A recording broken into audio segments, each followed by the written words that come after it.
skills, the development of motor skills. What they're really clear about is that when you first start learning a motor skill, it looks nothing like what it ends up being. So when you first start practicing, generally what happens, you use far more musculature than you actually need, and the movement of the skeleton through space is not as differentiated, it's quite lumpy. And then as the skill refines, what happens? The musculature reduces, only the muscles that are required are working, and instead of the skeleton moving in lumps, it starts to move in a quite differentiated way. So if you start with the idea that what I do now, that's it, that's the skill, that doesn't concur with movement science. Skills elaborate over time.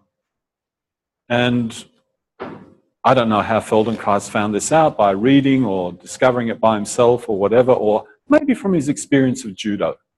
Maybe that would be it. That what you do now, the first time you're lifting your big toe, is going to be quite different to what you're going to end up doing in 2 days' time.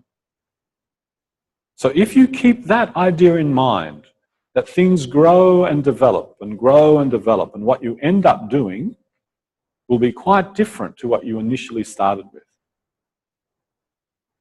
For that to happen, the best thing you can do is make lots of variations and pay attention. Because if you can tell the difference between one variation and another, just in terms of sensation, oh, this feels easier, this feels lighter, this one lets me breathe more, this one feels less strenuous, then if that's how you're doing each variation, it just accumulates and the skill refines. Does that make sense? So I'm not sure where we are along this track, but we have several more lessons to go on this line, so please, take your time, let things evolve. And the skill that you might end up with might not look like anything what you started out doing. Yep, does it make sense? Not a furrowed brow? Okay, good. Is that a thinking brow? Yeah. All right. Please sit with your legs bent.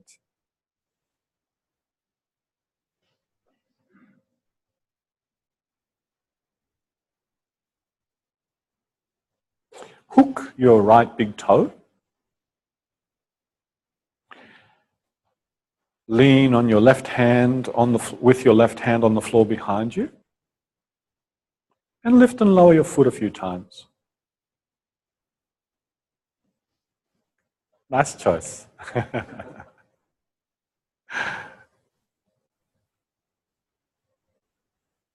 Notice how that's going. Especially after doing that group work where you looked at the side bending in all those different positions, and how's that?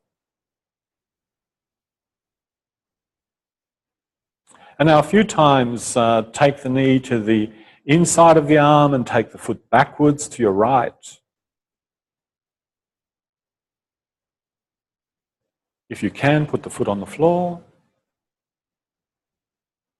And then bring the foot back forward again.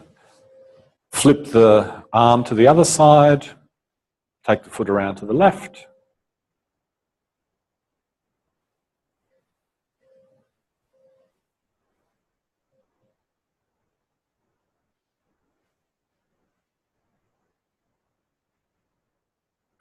Great. Bring the foot forward of yourself, put it on the floor in front. Hook the left big toe and explore the same things. Left hand, left big toe, so symmetrical.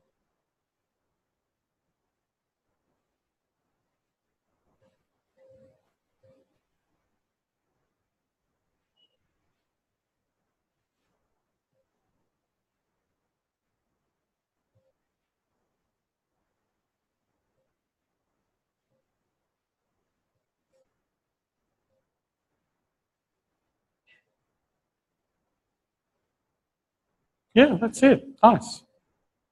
Nice. Very good. Great, let that be. And remain sitting. Lean on the floor behind you with both of your hands. And stand your feet on the floor in front of you so that your knees start off pointing towards the ceiling. And gradually, yeah, underscore gradually, not all at once, gradually. Tilt your legs a little bit to the right and then a little bit to the left.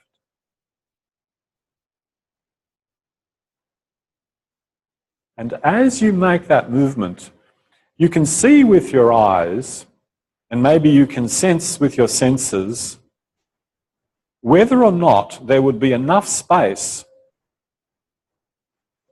if that right leg was to come down all the way. Would it end up underneath the sole of the left foot?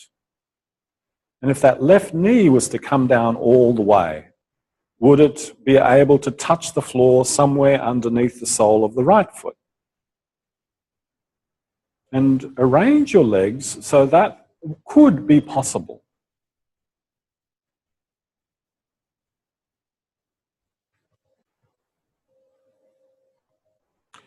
Now keep doing that, keep investigating that. How far apart should the feet be so that the knee could come under the sole of the other foot?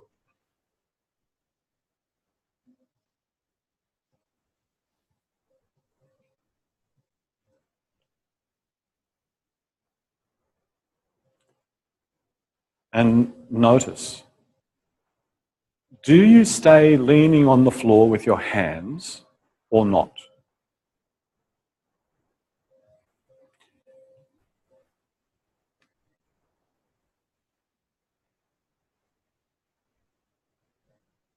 So let's make a variation. Intentionally let one hand lift, the hand that's necessary to lift, to bring the knees to the floor, lift that hand. I don't even have to say which one it is. You can feel it, yes? So when you take that constraint away, you just simply kind of turn around yourself. Yes, the trunk goes around, the shoulder comes around.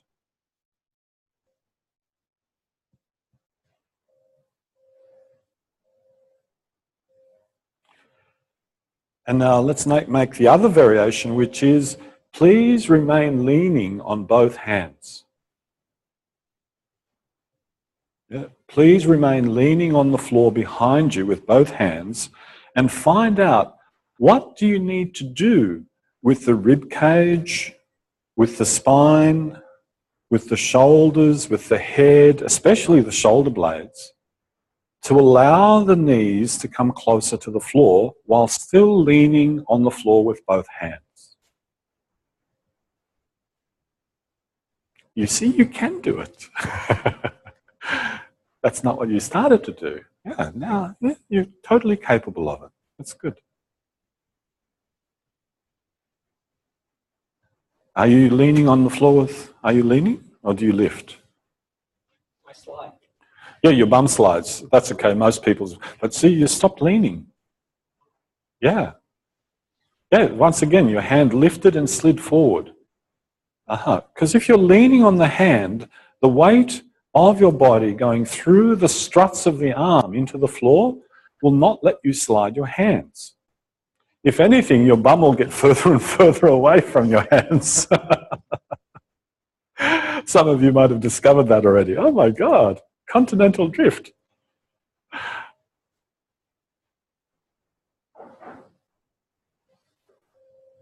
Now, oh, you're lifting your hand. Oh, okay. You're making your own variations? Okay. No issue with that.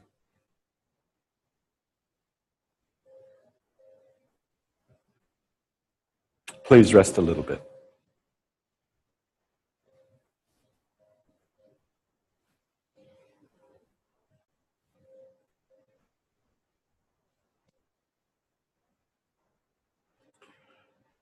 So very often, positional constraints, because that was a positional constraint. Positional constraints ask of you to move in a different way, to find movements through you that if that constraint wasn't there, you wouldn't necessarily find.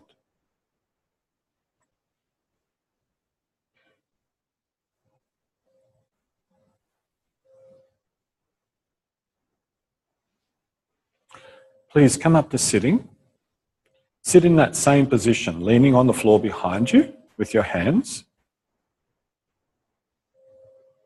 The legs a distance apart where you could lower the legs and both knees could go to the ground or close to. Tilt both of your legs to the right.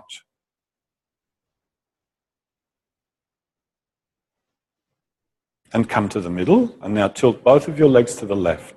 And pay attention to the speed. As you tilt your legs left and right, at what speed do you do that? Is it a constant speed? Is the speed going down the same as the speed coming up? If you can't touch your knees to the floor, don't bother. Just do whatever feels easy and stay leaning on your hands.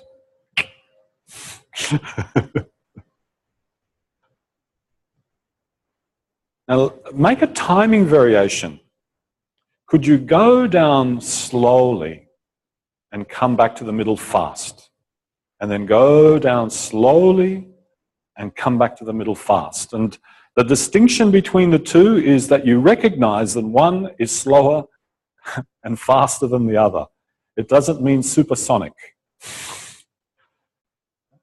If you're feeling the breeze going past your ears, that's too much. Just do it in a way that you can clearly distinguish that one is faster than the other. That's it.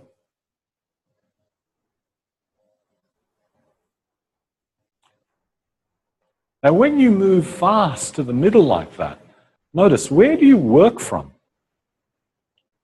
Where do you put the oomph? Where do you put the accent to bring the knees quickly to the middle?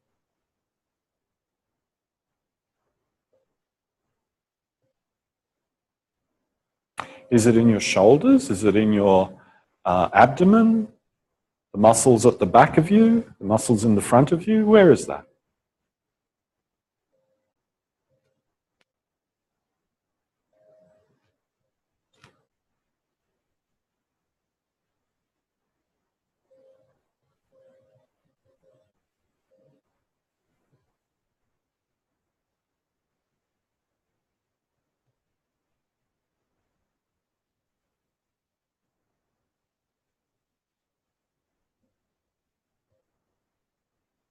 And when you accelerate, when you bring the legs up fast, notice how you use your hands on the floor.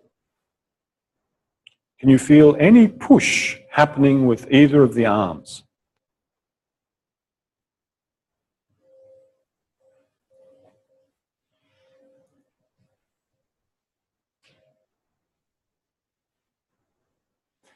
So you lower the legs down slow, you come back fast. You lower the legs down slow, you come back fast. And then you just continue on in the other direction.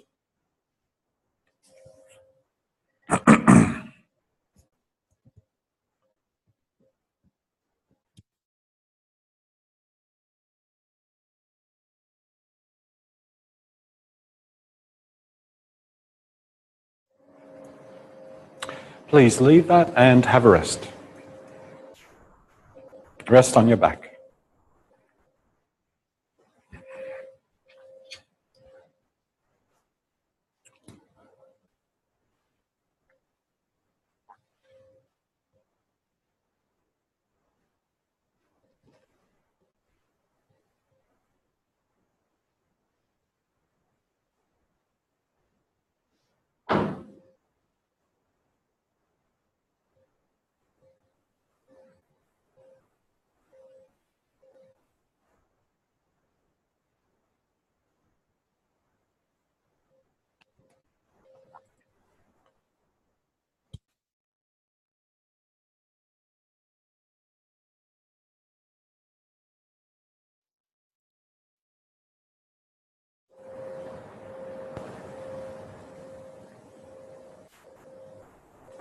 Please, come up to sit.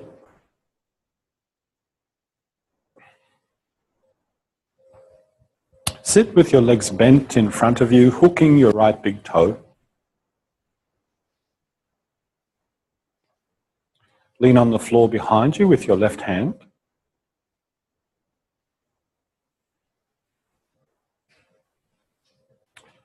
Now, pick up the foot from the floor, bring the leg to the inside of the arm, and take the foot all the way around behind you and rest it on the floor back there somewhere. And now lean with both hands on the floor behind you. If that's not possible with the flat of your hand, either make a fist and lean on the fists, and if that's not possible, spread the fingers and kind of prop yourself up onto the fingers. So whatever length you need through your arms, make it available to yourself. And in this position, slowly start to lift the left thigh and knee from the floor and put it back down again. So slowly lift the left thigh and knee. So just think of the knee getting higher from the floor. That's it. That's all it is. And as you lift that knee, pay attention. Where does your weight go over your buttocks?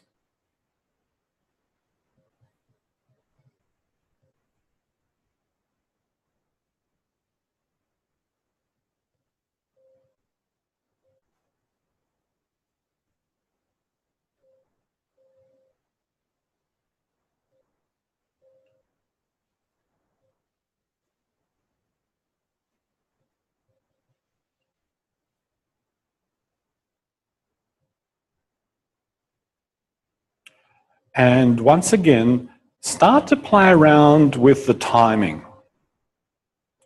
Slowly lower the knee and the thigh towards the floor and quickly pick it up. Slowly, slowly lower it towards the floor and quickly pick it up.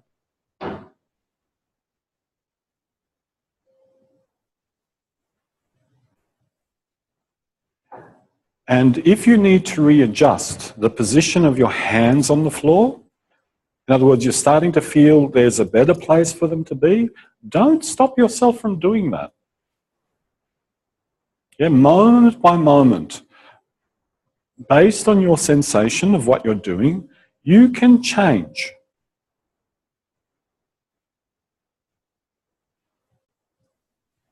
Notice which shoulder comes forward when you suddenly bring the left leg up like that.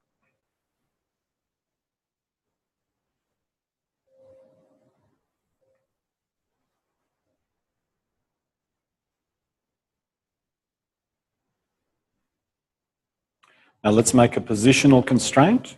Don't allow the elbows to bend.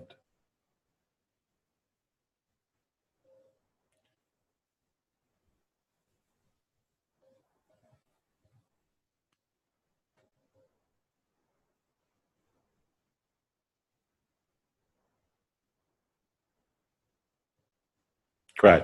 Let that be, please, and rest again.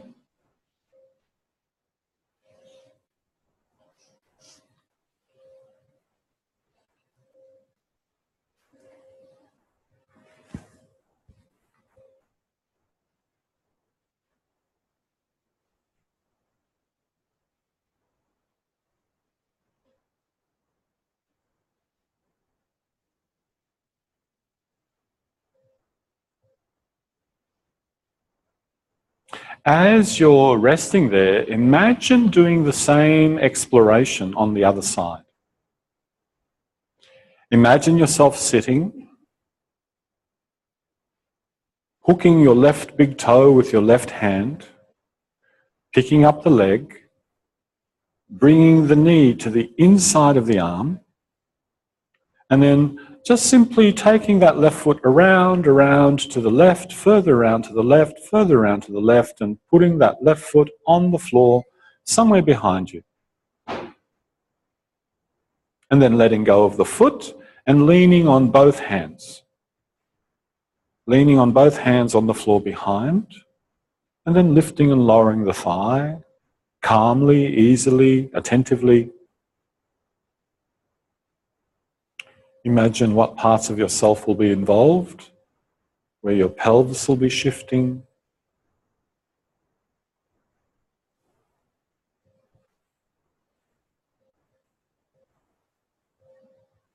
And then imagine yourself lifting the thigh fast and then returning it to the floor slow. Lifting it fast, returning it to the floor slow.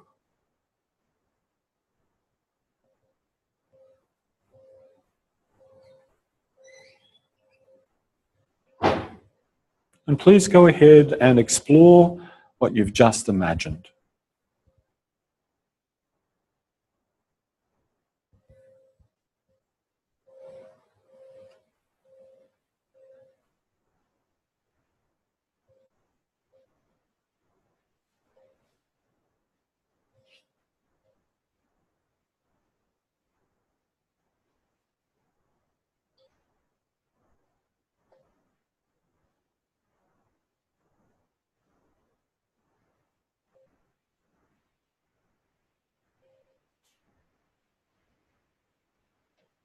So you bring the knee to the inside and gradually you take the foot behind you, let it lean on the floor. Lean on the floor behind with your hands. And then you just start to lift the right knee and put it down.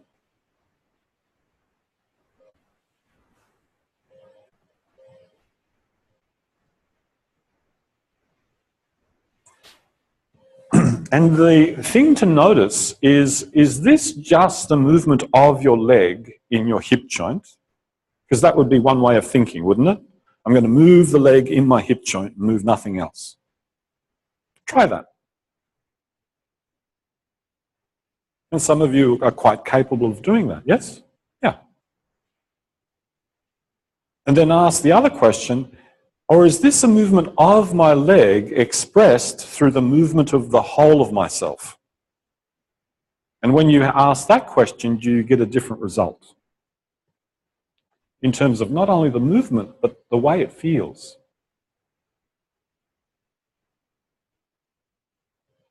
And then it's a matter of composition. Should I compose it this way? Should I compose it that way? How should I compose it? Well, you compose it in a way that it feels first possible, second easy, third elegant, light,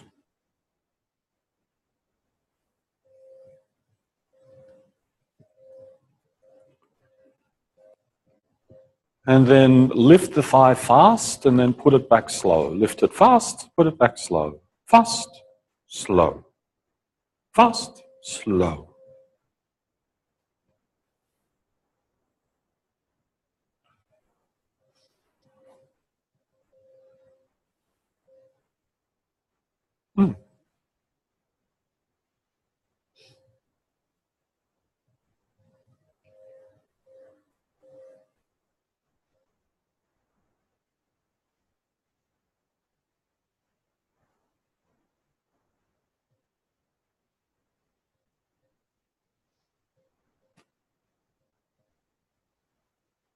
Great. Let that be and rest again.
Okay, come up to sit.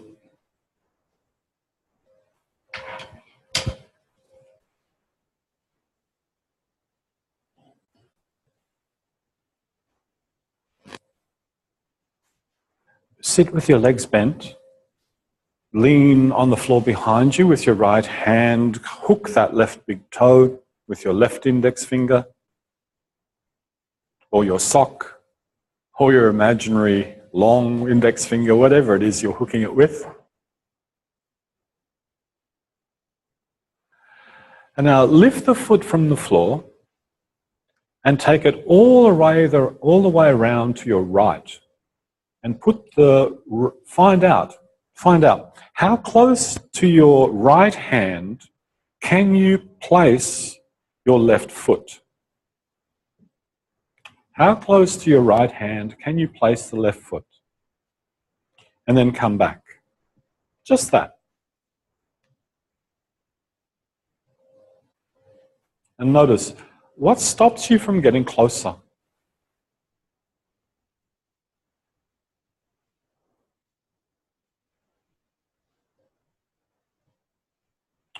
Oh, I see.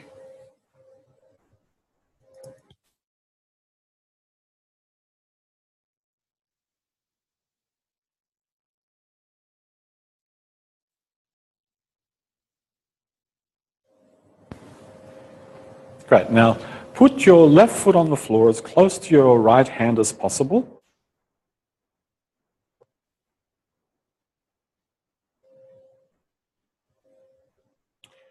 Now, see if it's possible to lift your right hand from the floor and then put it down. Just do that several times. Notice what's involved in lifting your hand or your elbow from the floor.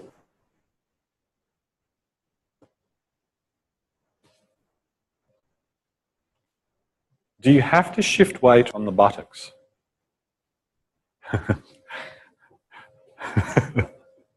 I didn't say reach over and touch me, although you could. Come on. Yo, hello, buddy. So, some of you have got grand notions of lifting what it is to lift the hand, right?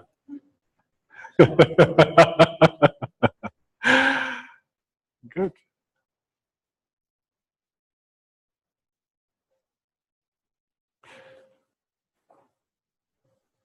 So now leave the left hand on the floor. Leave the right hand on the floor. Let go of your left foot with your left hand and place the palm of your hand on the crown of your head so that the elbow is sticking out sideways. Now slowly start to turn your head, your shoulders, yourself, so that the elbow and the nose point more and more to the left. And then come back. Do that many times.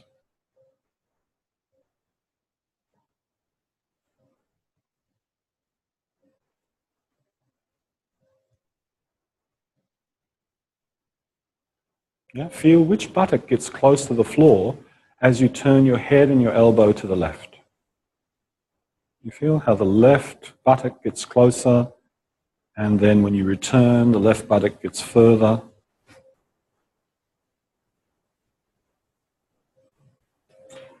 And of course, if your left buttock is already on the ground, well, it's got nowhere to go, except suddenly you're leaning more on the left buttock rather than the right buttock. So then it's a matter of pressure. Now there's more pressure on the left buttock, now there's less. Now keep doing what you're doing with your shoulders and your head, and please take your eyes in the opposite direction. There's always a groan when I say that. Why? Oh, your eyes in the opposite direction.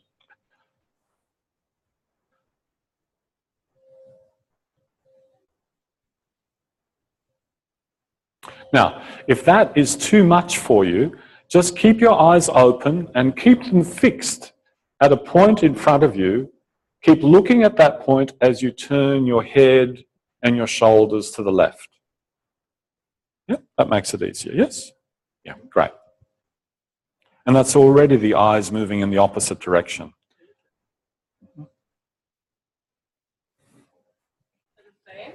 Hmm? More or less, yes. It's like the skull is going one way, but the eyes are staying fixed. So yes, there's already the beginning of a differentiation. It's more complicated to move it that way. Rest a little bit, please.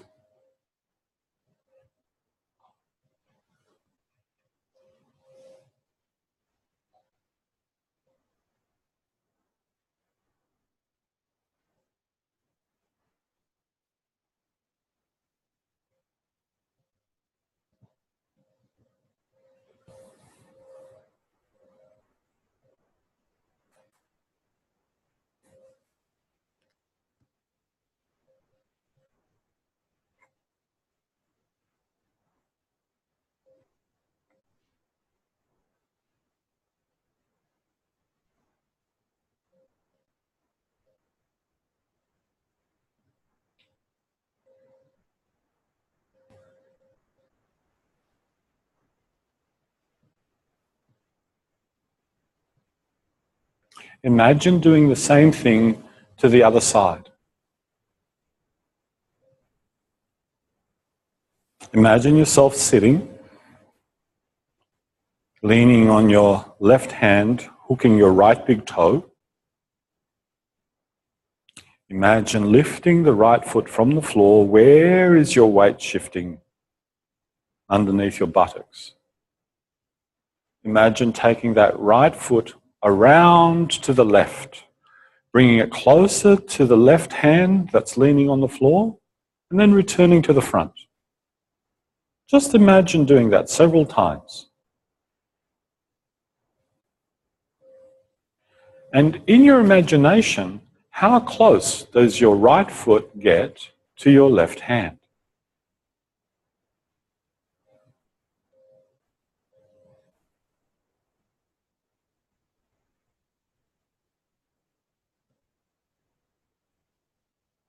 And on which buttock are you sitting when the foot is near the hand?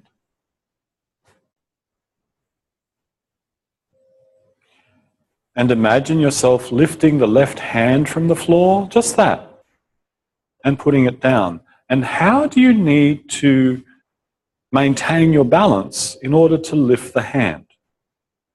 Do you need to shift your weight a little bit more onto one buttock or the other to lift the hand from the floor, the left hand?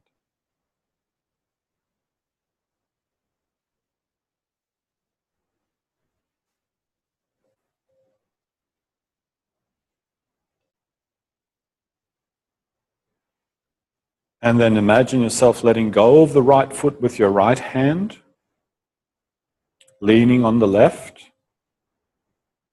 Imagine your eyes way out there on a distant horizon somewhere, not looking at the ground, not looking at the ceiling, but your eyes and your face directed towards a horizon, and imagine your right hand resting very, very, very lightly on the crown of your head. And then you just simply turn your head with your arm, with your shoulders to the right, and you come back.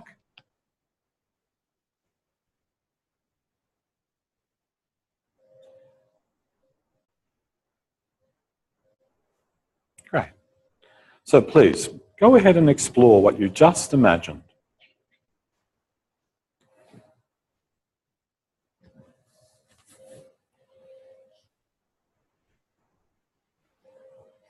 So hook the right big toe with the right index finger, lean on the floor with the left hand behind, and take that foot around to the left and find out how close can you get to the hand without your breathing becoming compromised. Yeah, got my hand on the floor, that's good. Now what? What's the next instruction?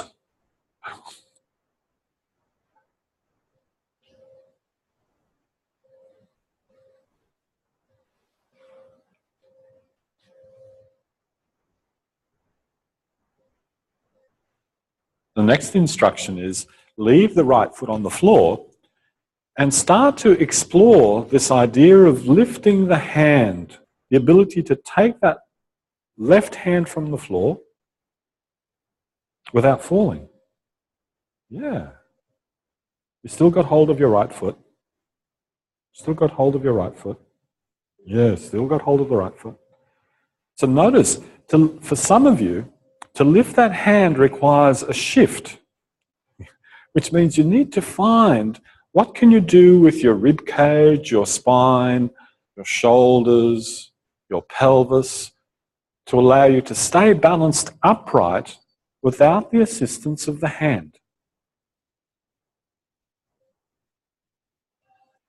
It'll require a change in shape in some of you and how you're leaning with the buttocks on the floor.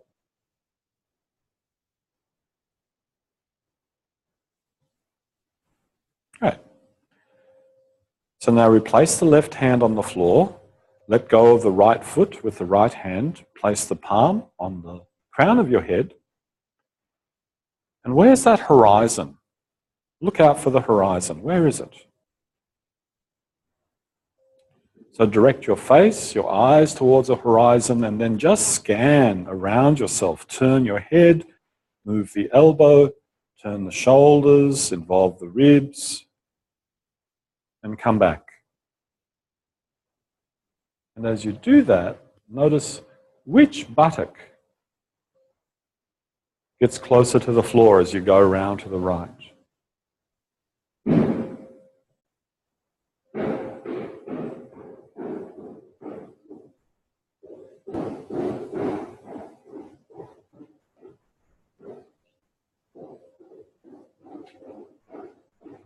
And now let go of the constraint of having your left hand on the floor and continue. And again, ask yourself which buttock comes closer to the floor when you turn to the right, and then which buttock moves away from the floor as you turn to the left.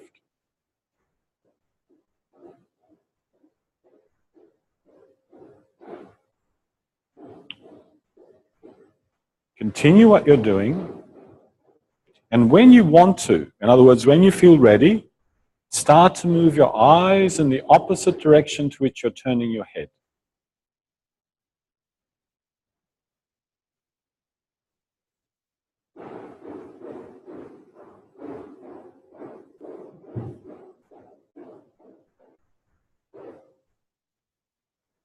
And just like that very first lesson that we did this week, pay close attention to your breathing and organize the movement so that at no time do you feel your breathing is compromised.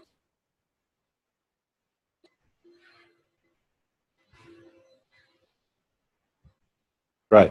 Now take your hand away from the top of your head, hook the right big toe, pick it up and take it around to the front and all the way around to the right, put it behind you, and then pick it up, take it all the way around to the left and put it near your left hand.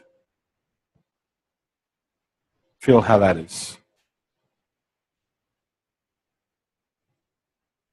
Good.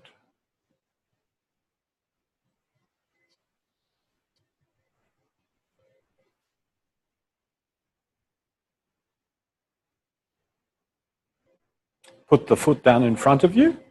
Hook the left big toe with the left finger. And explore the same thing now on the left side. Pick up the foot, take it all the way around behind you, put it on the floor. Take that all the way to the right, put it on the floor.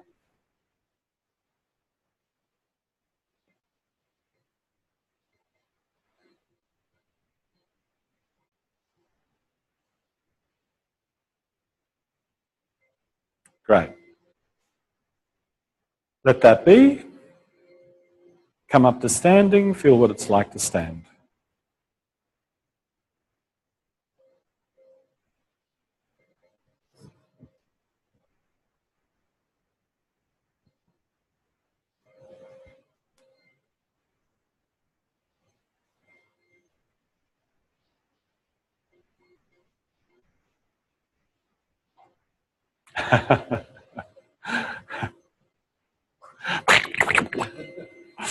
Great. Walk a little bit. Notice what it's like to walk.